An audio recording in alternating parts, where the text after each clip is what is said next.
Well, scrap that. I can't manoeuvre it because it's just getting caught under here, so I can't twist it to get it off.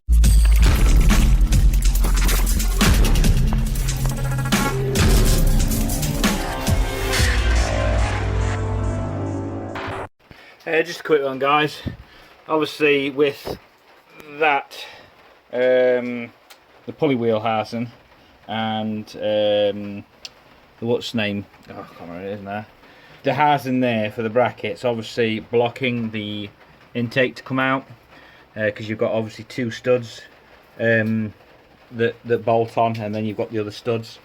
So obviously you can't get it off. So what I've done is I've just chucked both nuts that you get from here, put one on backwards, wind it up, tighten them both together.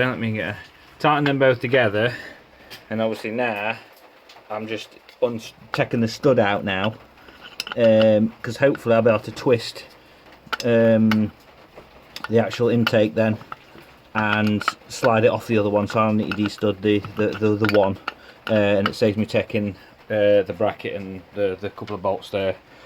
So a bit of a shortcut, and I've obviously left the fuel rail and injectors all in place. I don't really want to be messing around with them, so I've just left them in there because I don't want them leaking. But we'll see what condition they are obviously later on, just in case they are, and if so I might take them out to go and get them cleaned, but that'll be for a later time. So anyway, just a quick one there. Well, scrap that. I can't manoeuvre it because it's just getting caught under here, so I can't twist it to get it off, so I'm gonna have to de-stud the other one as well. So yeah, so de-stud them too, make it easier getting the intake out. Day 4, 5, something like that. Got the head off, as you can see. The cylinders look pretty decent. There's a bit of carbon build-up on the top ridges and the top of the crowns, and also on the head as well.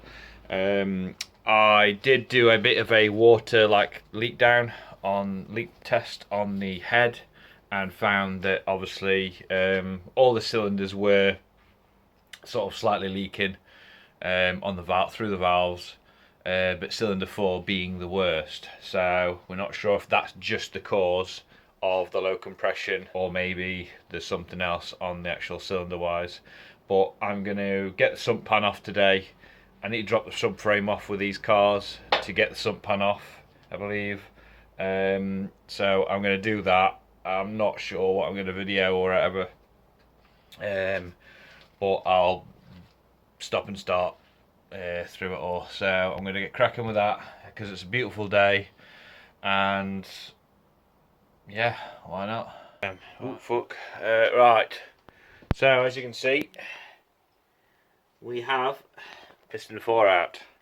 So the verdict. Not got a fucking clue. No, it is, the rings were caked in shit. I don't know if you can actually see. They were actually caked quite badly around the sides.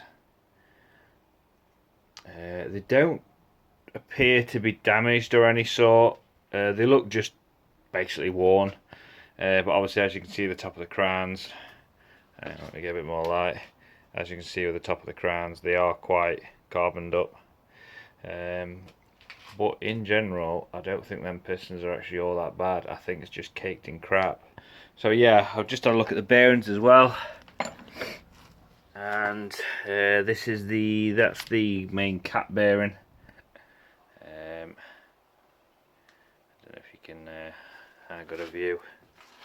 There we go. It actually seems pretty alright, that one.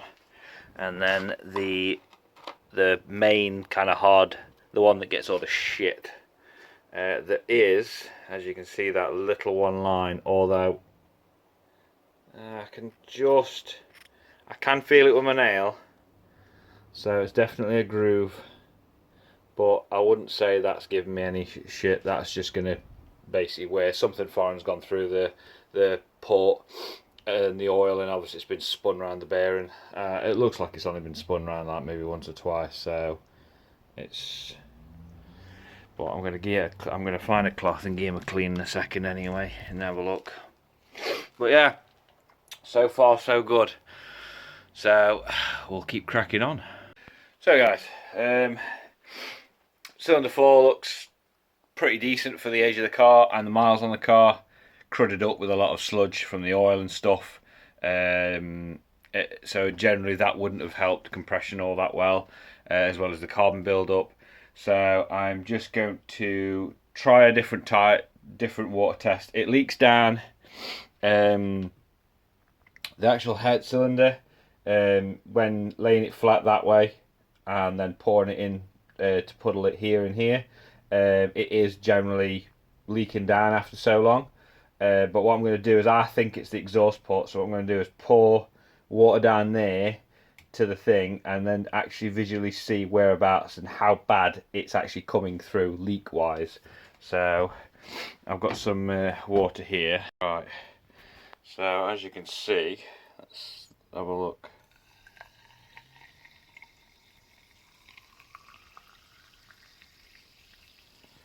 Yeah, as you can see, it's absolutely pissing out that valve.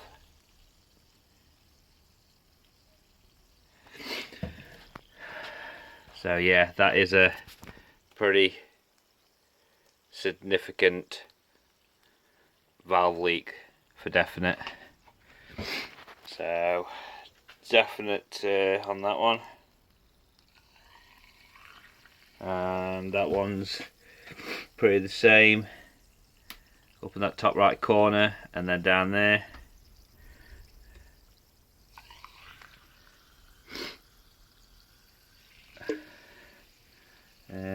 That one isn't as bad.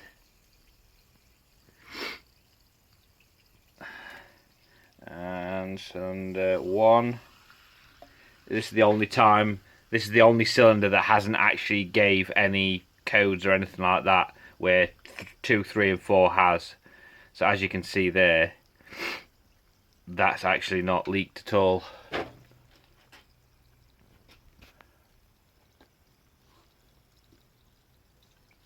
So that's surprisingly, as you can see at the top there, it's not really leaking on that left port, but on the right port it's pretty much leaked out. So yeah, the left port's fine, right port, and that generally don't look too bad. I have put sparkling water in, which is obviously going to react with the carbon, but it's all going to be cleaned out and probably port and polished anyway. So, but yeah, clearly see that the valves have been the main issue. So we figured out the problem anyway. That's the issue for the misfires and the crappy idle, and it going on to 3 cylinders and 2 cylinders a lot. So next steps. It's obviously my friend's car, so I need to let them know on what's happening. I know they are wanting to go NA, they're not wanting to turbo or anything like that, so I might recommend maybe whacking a set of high compression pistons in, and obviously new pistons, new rings. I will probably buy a tool to actually measure the bore to make sure that it's not too far out, but by the look of the ring gap that I can see from the top ring of cylinder 4, it actually looks pretty fucking spot on.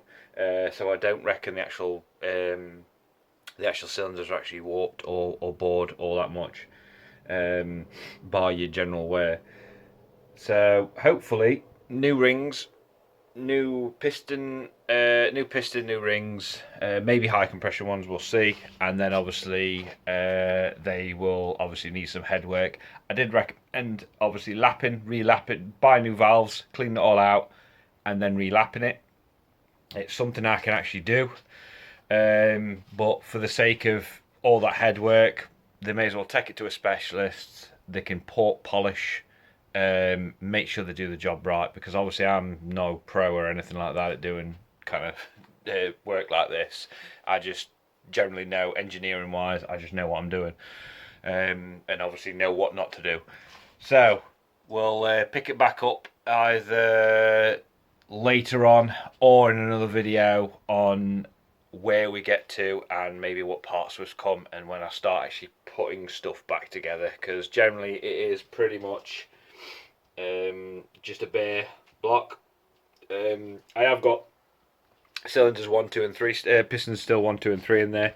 I just thought I'd bring out the main one. I'll crack them off and take them off when the time comes.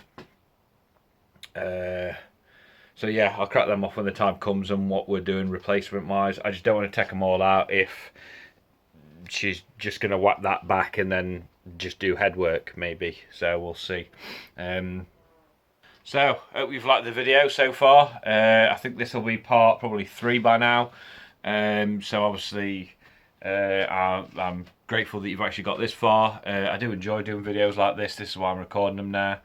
So yeah, but if you haven't already, don't forget to subscribe, leave me a comment on what you think, or which way that my friends should go. Try and persuade them to maybe go like anything else, like turbo or anything.